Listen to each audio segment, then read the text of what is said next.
The CAJ Marketwired Data-journalism Award. The CAJ Marketwired Data-journalism Award recognizes exemplary work from any media in any format, published or broadcast, in Canada where data journalism techniques played an indispensable role in developing the story. The finalists are Diana Swain, Timothy Sawa, and Laurie Ward of the CBC News Investigative Unit for Campus Sexual Assaults, the Fight to Get the Real Picture. The CBC Investigative Unit started with a simple question with no clear answer.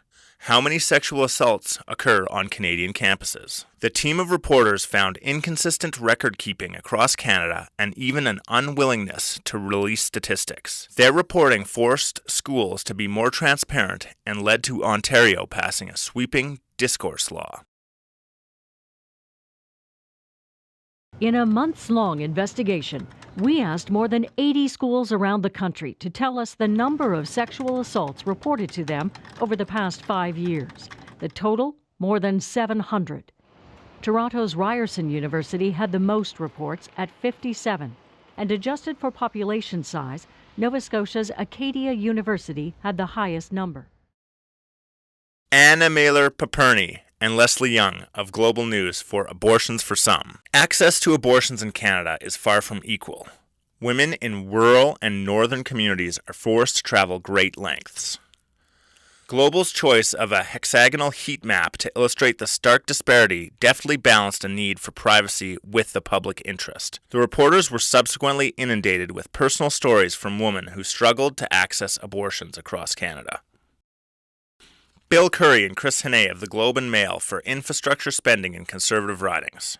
The Globe Ottawa Bureau revealed indisputable evidence of pork barrel politics at the hands of the former Conservative government.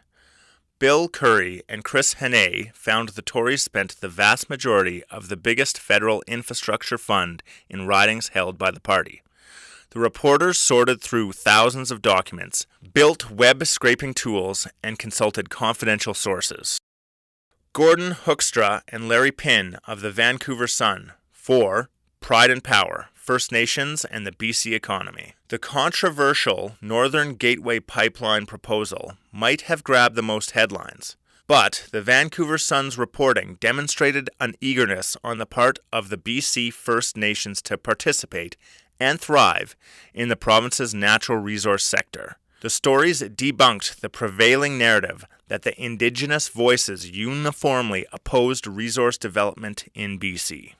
Jeff Outhit of the Waterloo Regional Record for Where the Trouble Lives. Waterloo police spend more time in poorer areas of town, and residents attempt suicide more often in those areas. Jeff Outhit came to those conclusions after sorting through more than 1 million dispatch records and cross-referencing them against socioeconomic data mapped by neighborhood. His public database allowed readers to learn more about police behavior where they lived and worked.